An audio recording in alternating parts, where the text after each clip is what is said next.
There are so many diseases that we have studied about or research has made. Science has come out with many diseases, and we have had many medications upon medication. Science has brought in many and more of innovations about many diseases that I'm sure everyone knows. At least every outbreak of a disease or a virus, there is a treatment that comes up, to cure all, to prevent. But there is this one disease that I know many people despise, but I think everyone has suffered from, and that is depression. Depression is one of the diseases that many people have, despised, but yet everyone on earth is a victim of at one point in life. So if we do not come up to talk about this thing, we might not be able to heal. If we do not come out to address this matter, we might end up losing many people, because really depression has caused many people to die. Depression has caused many people to lose their potentials.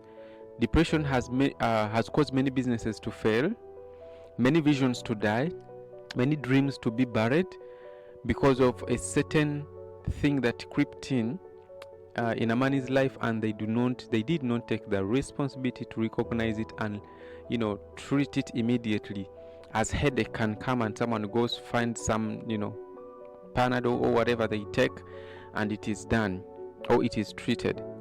So depression is a disease that eats you slowly, and until you take it in as a normal thing, or you start to live with it, you feel it's a normal way to live. And the next thing is, every day it eats you. You find yourself draining, you find yourself dying inside, you find yourself losing your potential, you find yourself dying outside and everywhere, you find yourself distancing from people, because this is the disease that eats you up from the mind. The moment this disease eats up your mind, you are gone, and it gives you a clear picture of it being the greatest among all the things you could think about. So the way we can address this disease is very, very simple, and we are going to talk about this thing in this topic that we've begun: how to handle depression. How to handle depression. I'm going to be inviting different people on this panel to talk about this matter, to address this matter, because I know everyone at least is a victim of depression, and the way you can heal of it is when you hear how someone went through it, because it's almost the same thing. So you might be going through a depression at your workplace, or a certain kind of situation at your workplace that is going to lead you to, at your workplace, that is going to lead you to do or to go through this thing called depression. I've told you earlier that depression is something that eats you up slowly. It eats slowly. It's like a virus. It comes and starts eating small of your mind. So every piece that is eaten is not recovered unless you find medication for it. But as it is not a disease like headaches or stomachache or any aches, you may not recognize it. It might be like a normal way of life, but yet inside you're dying, yet inside it is eating you up. So we are going to talk about depression as a topic, how to handle depression, how you can live a depressed-free life. This is something that we should address. It's going to be like, people are going to be sharing their lifestyles. People are going to be sharing how they have gone through certain things, how they have handled this matter, because it's one of the things that have really led many people to destruction, to death, being written off.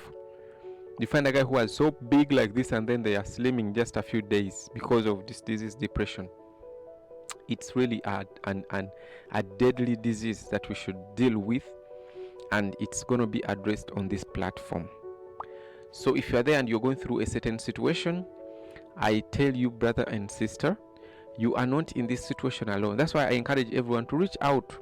If you're going through something, it's always beautiful you share something with a person, because you may think that you have the greatest test in life, and yet there is someone who has gotten through the greatest you cannot even bear. So when we share these things with people, at least you find a certain kind of comfort in you that what you're going through is not the hardest men can go through. People have beat so much, but if you choose to be quiet and silent, that's why many people die in their houses, because they do not want to share. And also, this is because many people don't want to live, to open up to people. I know people are not that easy, but at least you have to find somebody who you confide in every situation. Find that one person you confide in.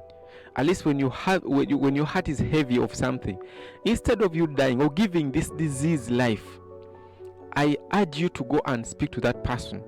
Share something. When you share something, you have shared your burden with a person. At least you have someone who can carry that burden for you or on your behalf. You carry half, they carry half. And if you haven't found that person, pray to God that you find that person, because life is full of ups and downs. For as long as you live in this world, you cannot run away from trials. You cannot run away from the things that challenge men in life. And those challenges come not only to fail us, but to grow us to a certain kind of people. So when you're going through something, brother, sister, instead of sitting down in your house to weep, to cry, and then invite this disease to eat you up, share something with a person. Find someone you confide in and share something so they can give you advice. Don't be so proud to share something. Don't be so proud not to share something with the people. People are medicine.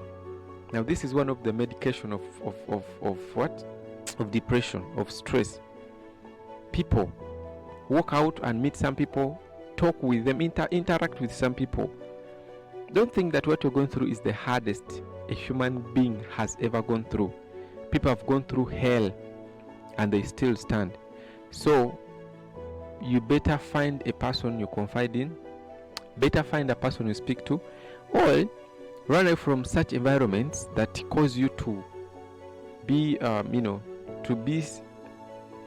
to sink in that kind of disease, because it's a situation. It's like a boat.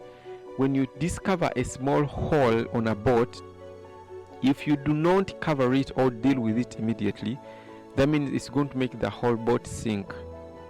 You understand? It's going to make the whole boat sink. So all you're supposed to do is find a way you can deal with that small hole that you've discovered, that situation that is trying to bring you into that space of depression, and deal with it immediately. That's the only way you can at least prevent depression as a disease to eat you up. Otherwise, if you give it room, you overthink about the negative parts of life, you overthink about the loss you have made in business, you overthink about that disease that they have discovered in your body, that means you are inviting in another deadly disease. It may not be that disease or that situation that will kill you, but that invitation that you have given, the thought that you have given to this thing, that small hole in a boat that you have not dealt with at the moment, that is something that is going to eat you up. That is the disease that is going to kill you. So many people have not died because of the diseases that they have, they recognize them of. No, it's the depression that comes after they thinking about this thing. Many people are so lively before they go for these tests and whatever. But when they get those results, that's when they start to die there and then. What kills them is not the disease, because it was there even before they went for a test, but they were healthy. What kills them is that depression, or that small hole that they have not dealt with, that is going to make the whole boat sink. So, children of God, and everyone hearing me that is listening to this message today, depression is real. But the only way we can deal with this depression or this disease is learning how to deal with it when it's still at a low stage. Don't give it room to grow. Don't give it room to outpower your ability to overtake it. Because anything that you give authority to rule, you subject to its rule. That means you have become a slave to a very thing you could, the very thing you could stop or you could prevent. So we are going to talk about more of this. I wish you could share this message to a person, because I know people are depressed out there. People are going through too much out there. But one thing I know for sure, if you learn to interact with people, if you find that one person in life that you interact with, that you speak to, these things shall be dealt with. That's why I encourage you to always have people you fellowship with or you commune with. Find the people you talk to. Don't die alone, and don't be too proud not to share what you're going through. because the medicine that you may desire is in that person, is in that friend, is in that workmate, is in your boss, is in your mother, anyone that you meet on the way. You can find a stranger, and if you feel like you don't have any other person to share with, come in my inbox and we share. Yes, I'll carry your burdens. I'll hope you carry half of it so that at least you can feel a relief. May God bless you for me. More is coming. I sign out.